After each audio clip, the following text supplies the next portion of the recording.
Morning! Ayan, meron akong bisita, maagang maaga. Meron akong bisita. Ayan. Ayan, buksan natin ang gate. Oh my golly! Ang cute, cute. Sino to? Sino to? Sino to? Come on, come on, come on. Good morning.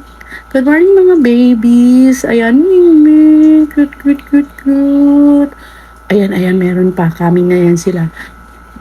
Mimi, pagtawagin mo lahat yan sila. Pupunta. Ayan, ayan, pumasok. Aba, pumasok agad si Lauren. Ayan pa, ayan pa, ayan pa. Another one. Another, ayan, ayan. Nag-kiss pa. Ayan. Number 3. Then, ayan, aba, ang tagal pang pumasok ni Cutie. Natakot yan. Number, kiss. Natakot. Akala niya siguro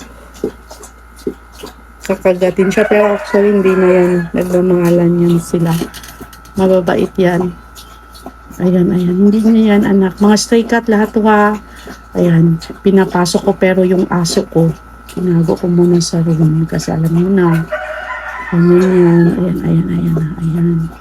Ayan, ang cute. Dadalhin ko na kasi ayaw yung pumasok, inaaway kasi yan, matakot yan siya. Ayan, yan ang best friend niya. Best friend niya yan. Ayan. Kawawa kasi itong maliit, inaaway. Ayan, kinuberan siya ng isa. Pinagtatanggol niya yung maliit.